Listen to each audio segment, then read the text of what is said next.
Africa के एक बहुत बड़े सेठ की दोनों टांगें घुटनों तक जलकर नकारा हो गई थी। चर्बी निकल आई थी और जख्म लाइलाज हो गए थे। असल वाकया ये था कि अफ्रीका में एक जादूगर, जिसको विच का डॉक्टर कहा जाता था, आग पर जला करता था और जो आदमी उसका दामन पकड़ लेता था उसको आग नुकसान नहीं पहुंचाती थी। ऐसे ही एक मुजाहरे में सेठ मसूफ ने भी उसका दामन थामकर आग में कदम रख दिया। चारों तरफ शोले बुलंद थे, मगर उनमें ठंडक थी। यह ठंडक महसूस करते हुए सेठ ने सोचा कि ये आग मसनूई है और डॉक्टर का दामन न थामना बराबर है। चुनाचे उसने डॉक्टर का दामन छोड़ दिया और बस उसी लम्हे उसके कपड़ों को आग लग गई और टांगे फौरन सोख्ता हो गई। सेठ अपने इलाज के लिए नैरोबी अस्पताल गया, लेकिन कई माह के इलाज के बावजूद कोई आराम न हुआ।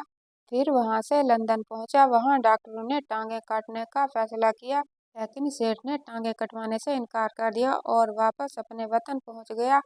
बम्बई में कुछ लोगों ने उसको हसीन टेकरी दादरा रियासत जाने का मशवरा दिया। 1941 का वाकया है कि सेठ के मुलाजिम उसको स्ट्रेचर पर उठाकर छोटे हजरत अब्बास के रोजा पर ले गए। वहां रोजाना बावलीनुमा कुआं, जिसे झाला कहते हैं, रोजा के अहाता के फौरन बाद सीढ़ियां उतरती थीं। उसके पानी से सेठ के पांव के जख्म धोए जाते थे। फिर रोजा का तवाफ कराकर उसके स्ट्रेचर को रोजा इमाम हुसैन अलैहिस्सलाम पर ले जाते थे। वहां ओदी की राख इसके जख्मों पर छिड़कते थे। फिर सहन में इसका स्ट्रेचर रखा रहता था। ये सिलसिला कई महीने तक रहा। इन्हीं दिनों धीरे धीरे इसके जख्म मुंदमल होने लगे, यहाँ तक कि वो सेठ इस काबिल हो गया कि खुद अपने पैरों से आहिस्ता आहिस्ता चलकर झाला तक पहुंचता और अपने जख्मों को धोता और अपने पाँव से वापस आता भी। आखिर एक दिन वो सेठ, जो दुनिया भर के मालियों से मायूस होकर दर इमाम मजलूम हजरत इमाम हुसैन अलैहिस्सलाम पर आ गया था, पूरी तरह से याब होकर अपने वतन खुश खुश रवाना हो गया। बेऔलाद खवातीन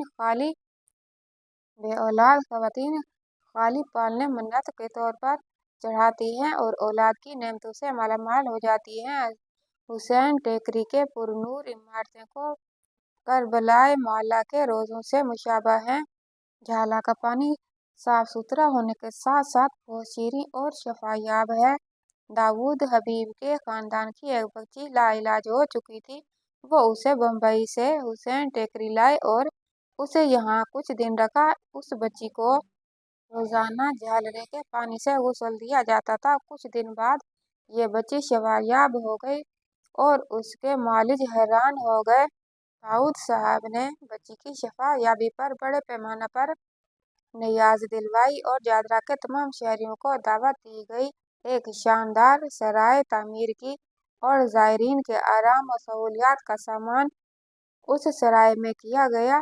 कहा जाता है कि कोई जायर जो उस सराय में ठहरता है, वहाँ का एक रत्ती का सामान भी चुरा कर नहीं ले जा सकता। अगर कोई ऐसी कोशिश करता है तो ऐसी परेशानी में मुब्तला हो जाता है कि उसको वापस लाना पड़ता है। आज की वीडियो आपको कैसी लगी? वीडियो के बारे में कमेंट बॉक्स में ज़रूर बताइएगा और वीडियो को लाइक और चैनल को सब्सक्राइब कर दीजिएगा। अगली वीडियो तक के लिए अल्लाह हाफिज़।